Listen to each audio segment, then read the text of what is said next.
What's up, y'all? We are back this week with Jena Holliday, who is an artist, an illustrator, and an author of her new book, Sacred Creativity. The subtitle is Inspiration to Reclaim the Joy of Your God-Given Gifts. This, as I feel like I told her 5 different times, is truly a message for me. I feel like this was divinely aligned for me to meet her, to be reading her book, and learning her story in a time that is brand new for me, right? And having a brand new baby and a new book coming out, and kind of looking forward, thinking like, okay, is there going to be anything left? Like, is there more creativity? What's the next part of my story?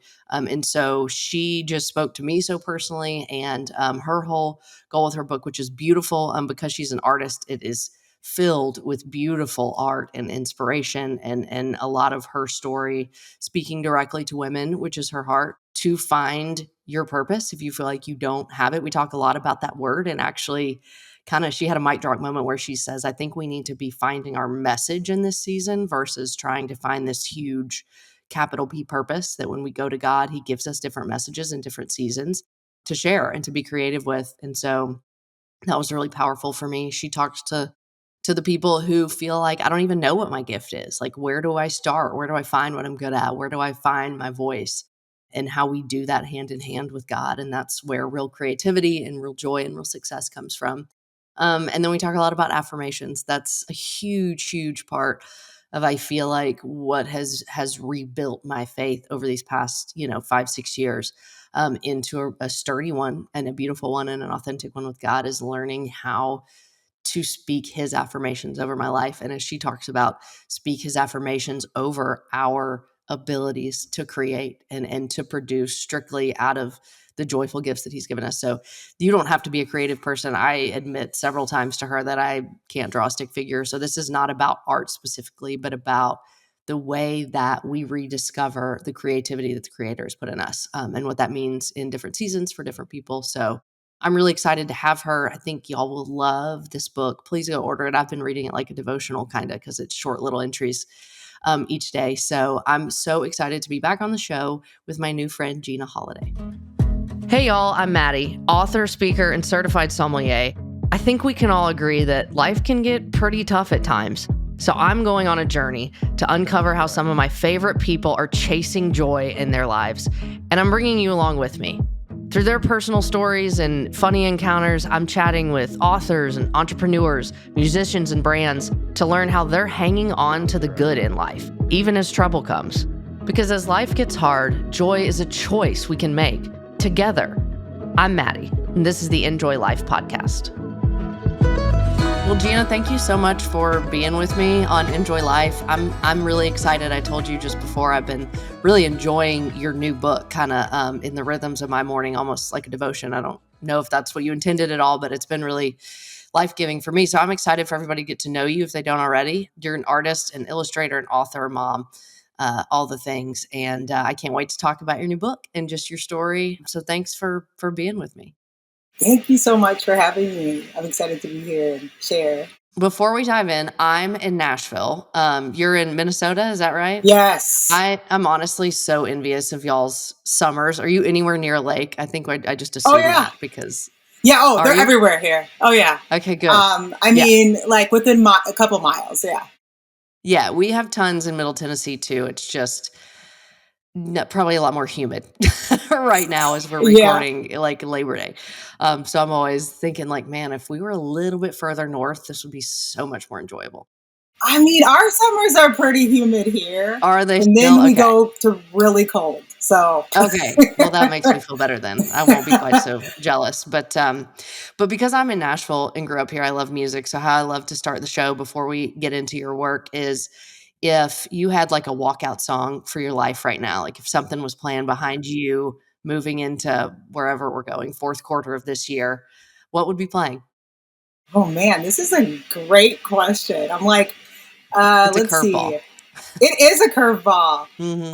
And right now, I'm listening to a lot of Forrest Frank, and I think it's because my Love it. kids are at that age too, where it just like get too pumped up. So I would Yeah. say he's got one. God is good. Hmm. That'd probably be where I'd be right now because there's just a lot of really cool things going on right now, and it's just Yeah. reminding me to kind of stay in that place to remind me that God's done all this, you know. That's awesome. So I love that answer, and actually, I, like, listen to the Surfaces stuff, before, would just play it in the background, and yeah, then my husband is way more adept at music than me, and, introduced me to Forrest Frank and being like, "No, like, he's a Christian, he has his own albums," and I feel like his I wanna say it was called Lo-Fi Christmas, but his Christmas yep. album from last year, I mean, it was like I had it on for 2 months straight, it's so good.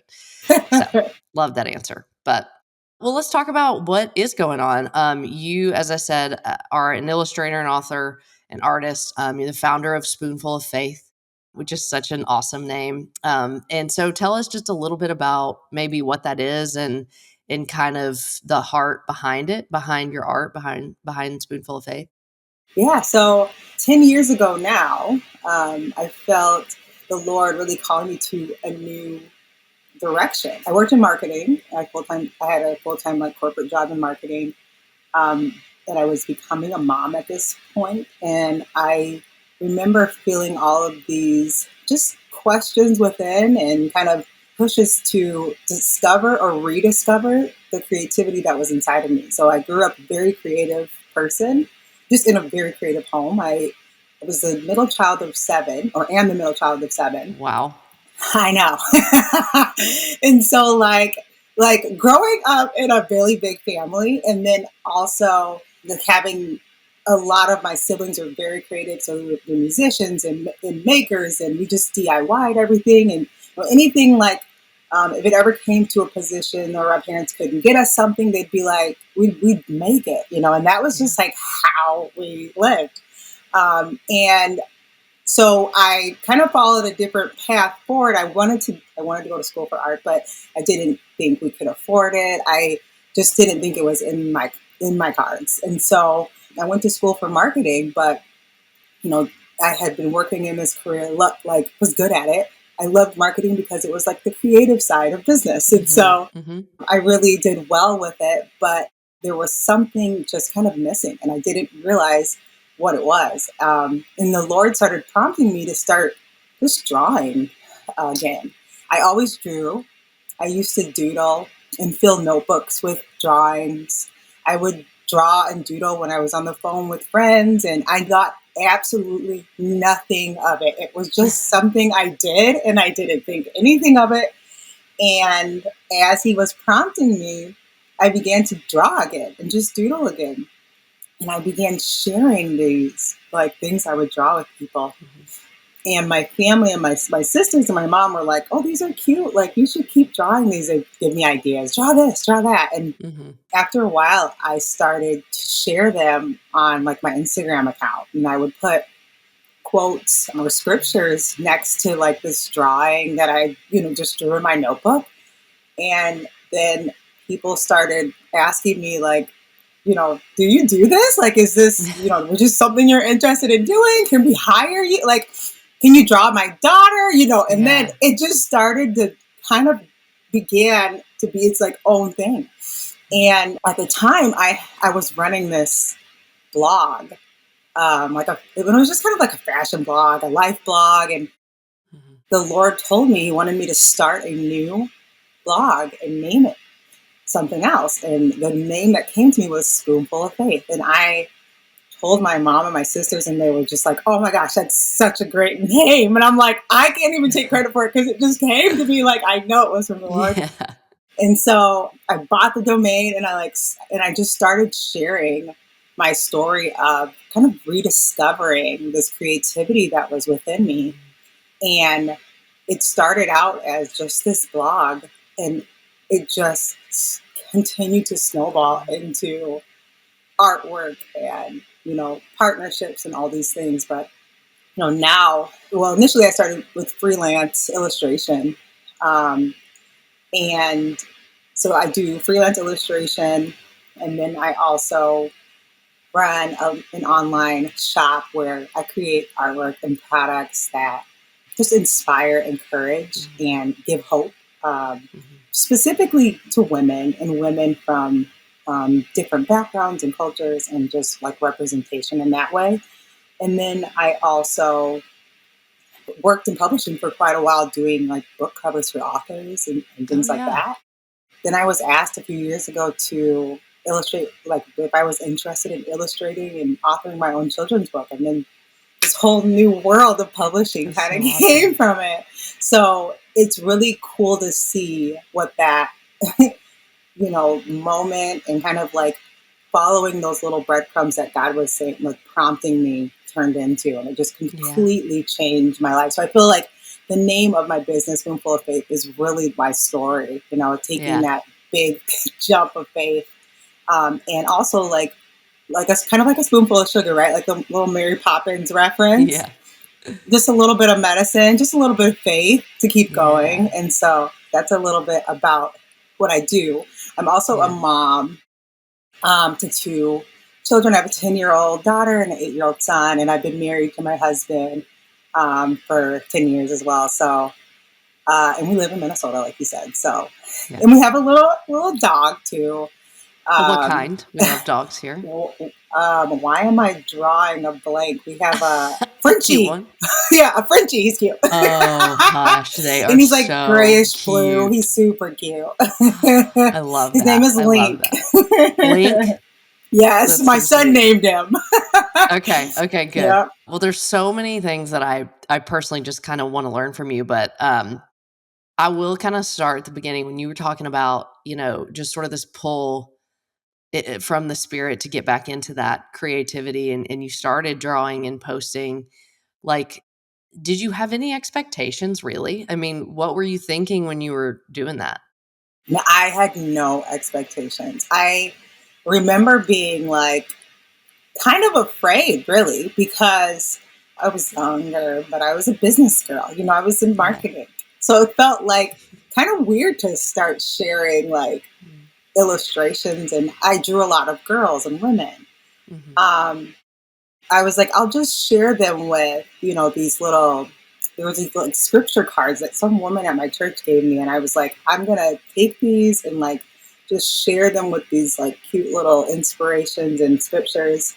And I remember the first few posts were really scary and I didn't expect Mhm. anything of them, but people were commenting and messaging me that like, oh, this is so great. I love this. And also that the words were encouraging them as well. So I Mhm. think those little encouragements kind of helped me to keep doing it, but I had absolutely no expectations, none. Just to kinda dive into your new book, Sacred Creativity, there's, I think, a big focus on, of course, like, how we create, but there's also, I think it's very important that you talk to us a lot about, like, why, I guess, the why behind we create. That's kinda why I asked that, and it sounds to me like your why truly was just God kinda told me to do this, and I loved doing it. Yeah. One of the things I wanted to know from you as someone who has such an authenticity in your work, like, I can see that even just in what I've read, and, like, only talking to you for 10 minutes, and someone who has her stuff in Target and has all these, brand deals and things and has very commercial success with it. How have you held that tension between, authentically creating as an artist and also, as you said, you're a businesswoman, that's your background, Hmm. and I'm sure this is a big part of your family's income, and, there's just the Right. realities of it. Like, how have you navigated those things, and, like, what's been hard about that you can Yeah. encourage women who might be in that spot? I'm definitely not going to sugarcoat it. You know, those first few years were very hard. I've learned a lot. I've had a lot of ups and downs. I think entrepreneurship and business in general is like you take the top person out. So like I like to tell people this, especially like friends that are like thinking of jumping into entrepreneurship or like feel called to it. It's like when you work for someone, you think you feel secure in this thing, Mhm, right? But really, it's all the same. You just don't get to see the top, right? You don't get to mhm, see the issues and the ups and downs. You get to just expect what you're supposed to expect to come in. And so I think like taking that layer off and you get to live in the ups and downs, but because of my faith and my trust in God, you get to walk with Him in it. So I will say, like, there's been seasons where I have lost myself, right, and like mhm, my authenticity, and felt like this doesn't feel like me. mhm, Something. And the Lord will call, like his spirit will call me back, right? To like, all right, get back to why we started in the first place. Get back to what the purpose here is again, and what, and so I think that it is kind of not a roller coaster, but it is kind of, an up Mm-hmm. and down and hills and valleys walking with the Lord through, each of those seasons. And I think it's also like, I think one thing that's kept me really connected to my voice is truly understanding my identity in the Lord Mm-hmm. and like really being secure in that, which has taken a long time, right, to kind Mm-hmm. of get to that and embody that. And then also truly understanding what the purpose that He has for the work that I'm doing. Mm. That keeps me connected because that reminds me that when I'm making and creating, and the stores are telling me, well, this is what people are buying, and this is what people are liking, and this is, that okay, why did God put me here, and what message is He trying to be glorified through and Mm-hmm. show and speak to these women? And when I create from that place, they can tell me this is a trend, they can tell me this is good, but when I create from that place and share it, there's something about it, right? Mm. Like He's on it, and Yeah, that's what makes it successful. that's so good. How do you know his purpose for your art? Like, how did you find that? Does it change? I mean, it's just such a kind of, I don't I know. It's know. such a hard word to define, or we're in constant chase of it. I feel like. Yeah. I think, for me, I don't, I should take back that word purpose. I really want to say like, because it is, yeah, let's rewind. Let's take that out. Delete, I, delete. I think it's more of like the message in Yeah, which that He's that's good. given me to share. Yeah, So I'll take out that because I think like, that was a buzzword for a long time. Then it can yeah, become all these things. No, yeah. it is the message in which He has given you today, and Mm. that thing can shift, right? Like Mhm. with our lives, with our experiences, the things that we go Yeah, through, right? Like when you live more life, that message yeah. definitely shifts. And I think because when I stay focused on, okay, what, Lord, what are you showing me and what's going to be helpful, through what Mm. I've experienced to present in this visual way, that is what, when it works.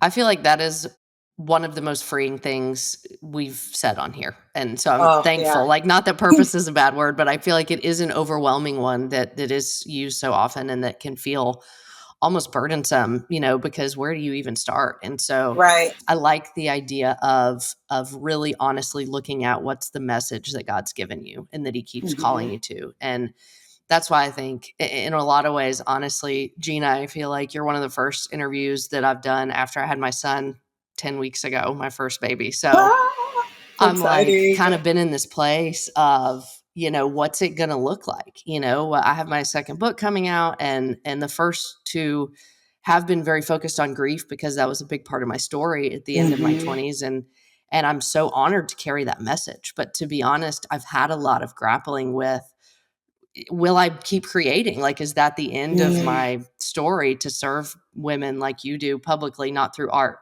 God, that is not what I need to be putting out in the world. Let me just tell you that.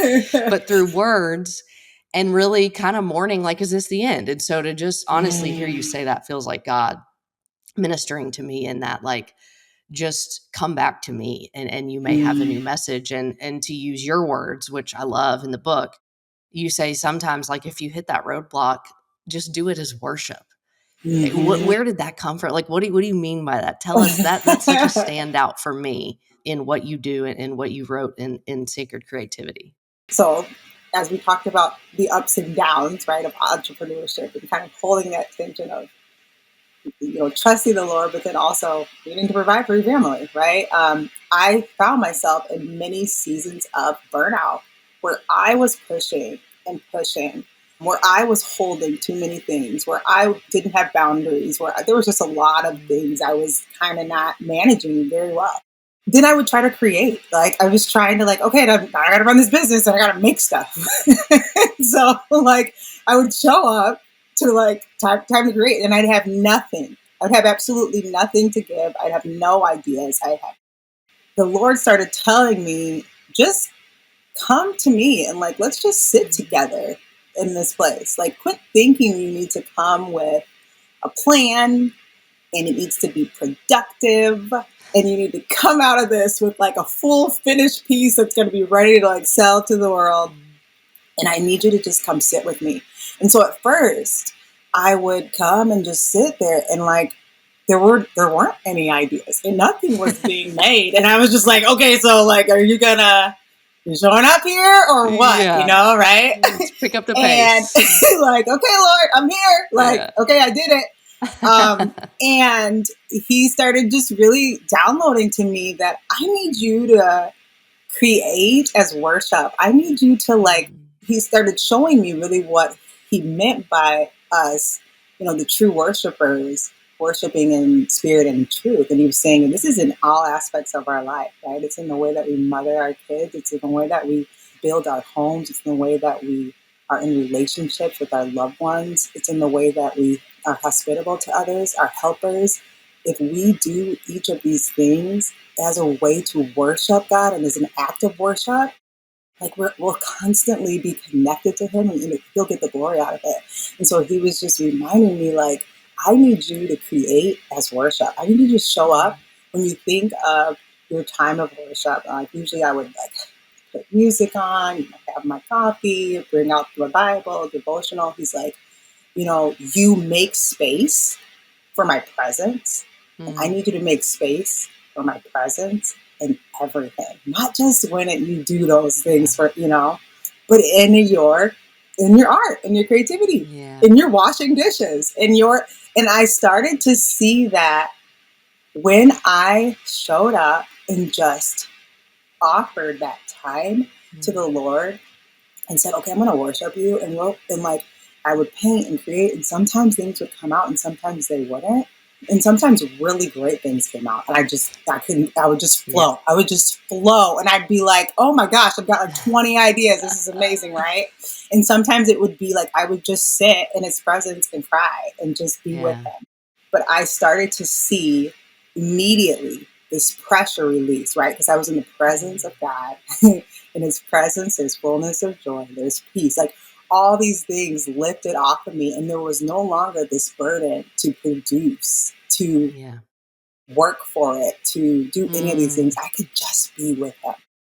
That's awesome. That's awesome because I think that what you're speaking to, whether it be art or if you are creative in some other way, writing, whatever, or if it's like you said, if it is mothering, if it is another job that doesn't look quote unquote creative, whatever it is, it's you're reminding us like he is the source, right? And Mm-hmm. and when we are depleted, we can't create, we can't nurture children, we can't love other people well, we can't work to our capacity in a corporate Mm-hmm. environment. We just can't thrive if we're depleted. And of course, there are ways we refill our tanks, in other ways, but like he really is the source. And that sort Mm-hmm. of act of like sacrificial, obedient worship when nothing's coming, Right. really it honors him. And at some point you hit that flow, because he is the creator and he knows your Mm-hmm. big purpose that you can't know. And I think you do such a good job of reminding us. I appreciated you pointed out it doesn't feel productive because I think that's part of our struggle with it. I mean, I'll speak for me at least, just like I'm a to-do list gal. Like I just am, and I think a lot of us are, especially Mm-hmm. women, because we can knock it out. Like we can Yes. check them off and get it done. And so to have that sacred space, starting with worship is so humbling and freeing and really hard in moments. I'm so glad you spoke to that, and frustrating. And I appreciate that you have seen the fruit of that. Like, I mean, literally seen your Yes. fruit from that.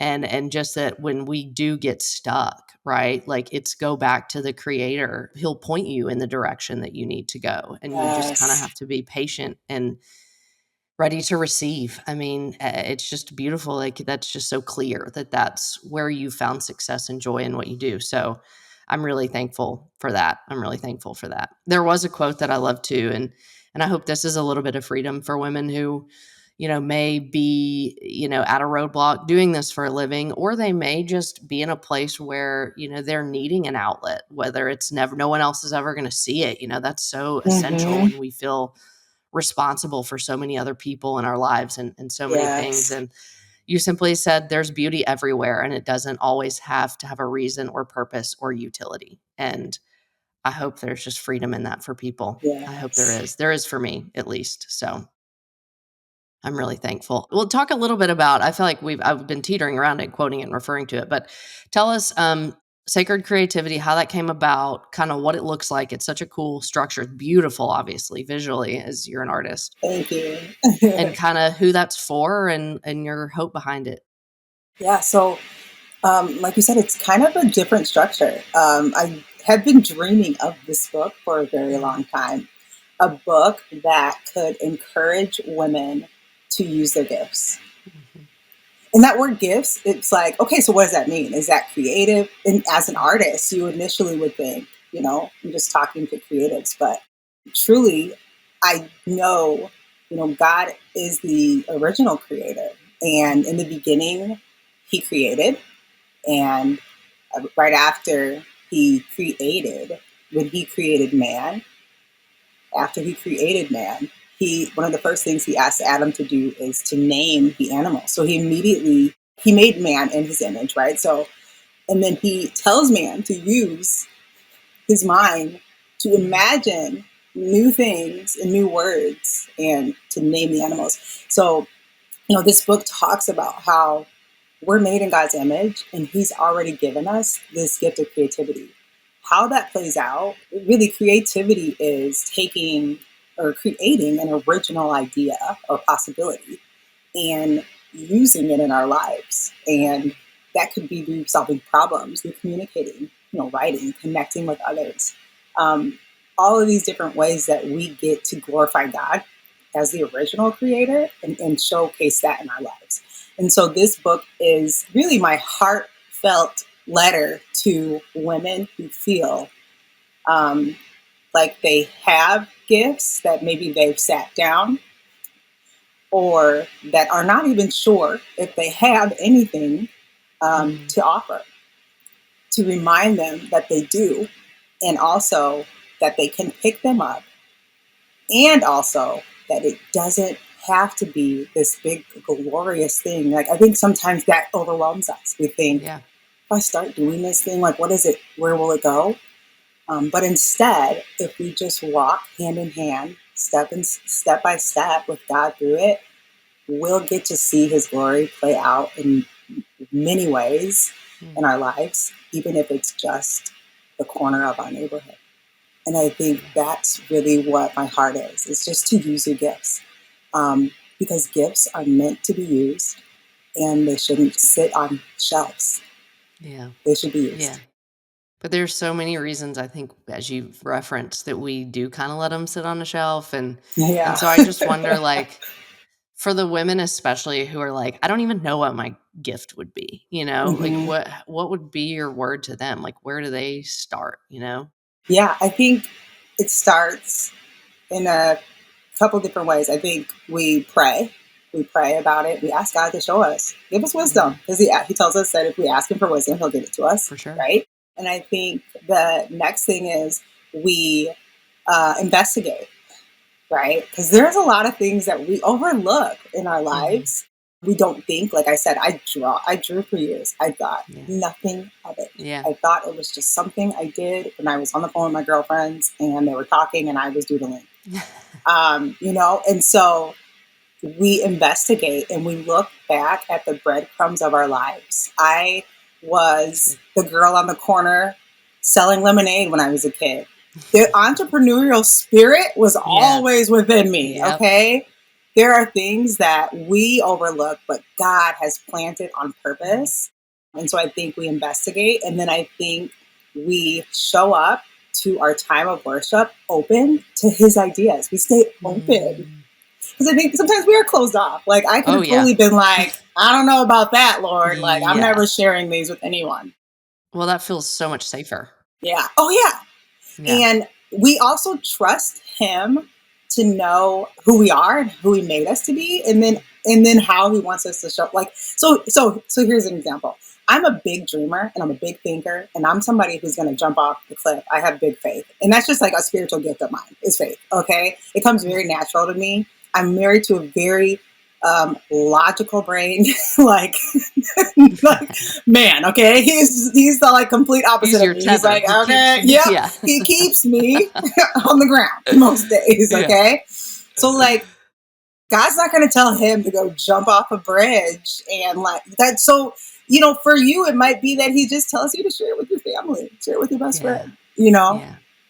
And like when we take those steps, we get to see him show up in beautiful ways. Yeah. It's back to the spoonful of faith. Like that really is all he asks of us. Like he does the Hmm. big work most of the time when we show up in those small, kind of Yes. obedient spaces.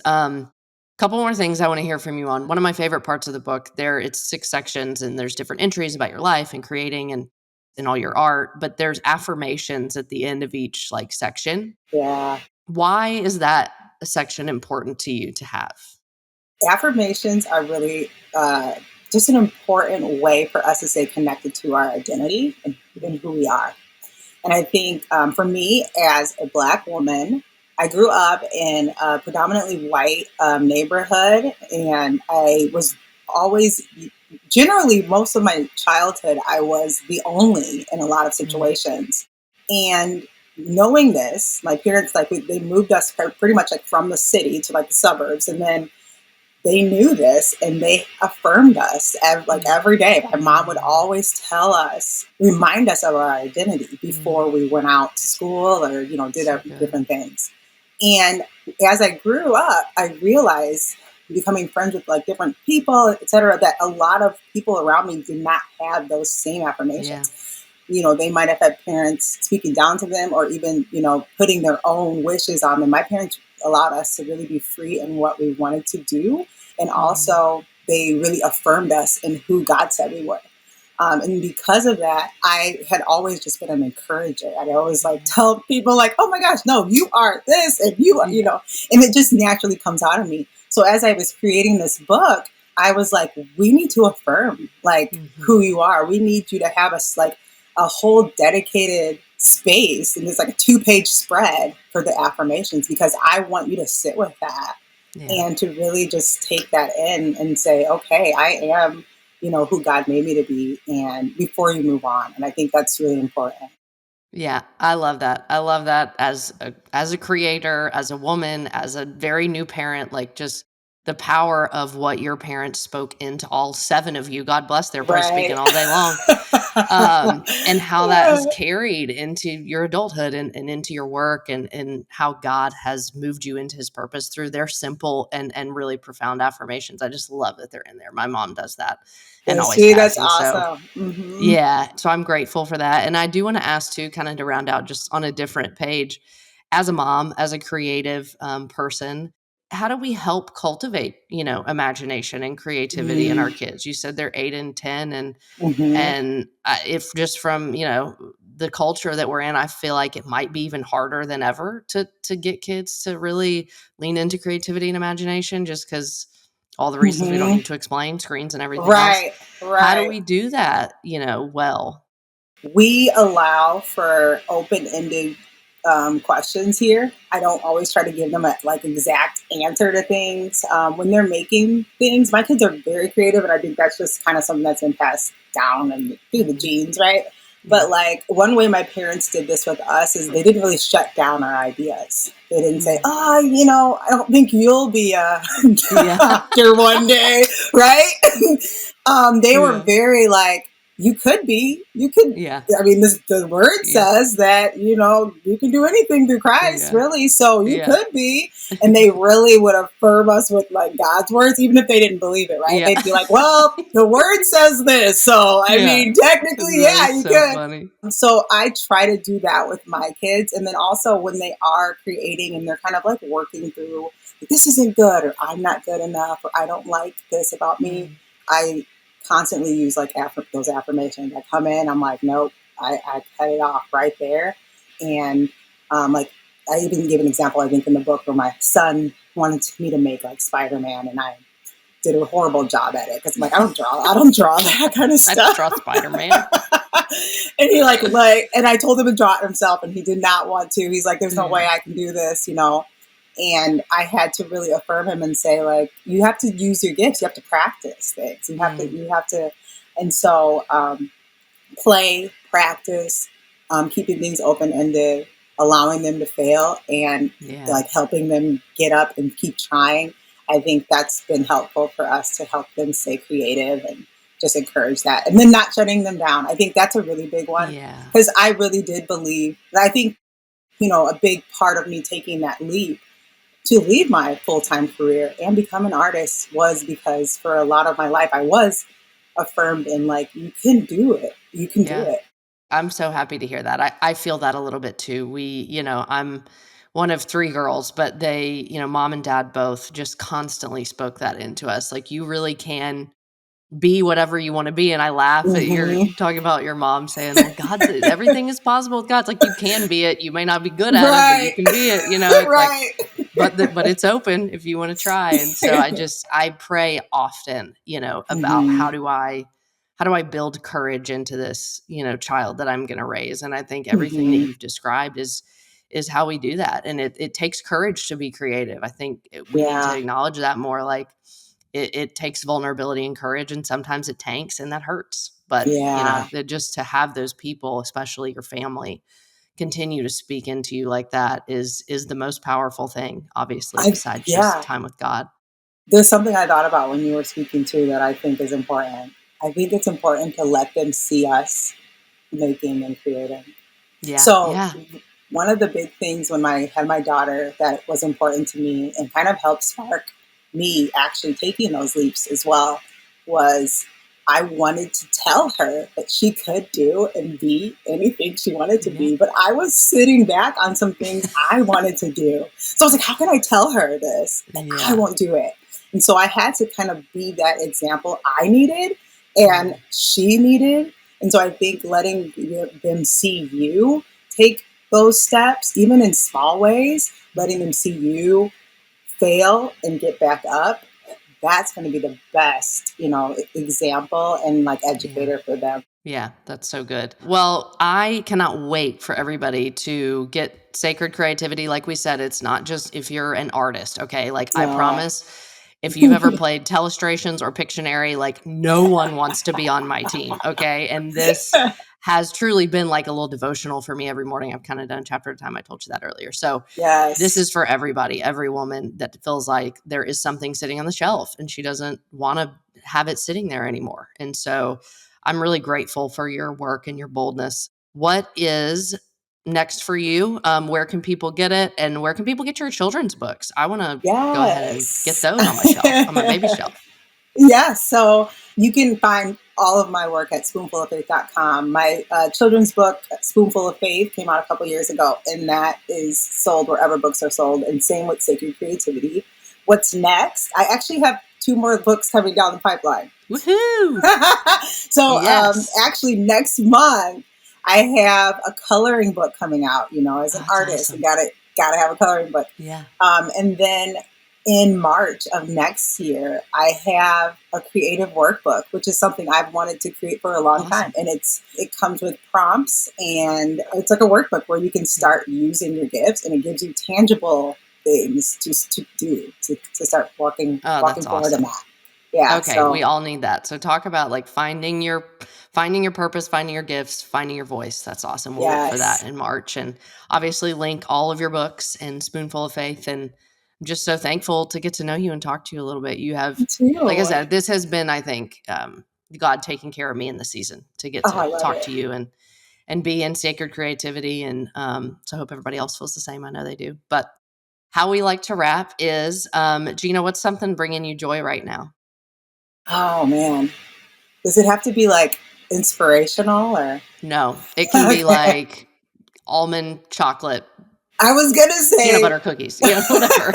I don't I was know. gonna say I've been on a beef jerky kick, and my husband found these Yes. wagyu beef jerky sticks from All right. Costco. That's awesome. They're so good. They're bad, but they're so good. Yeah.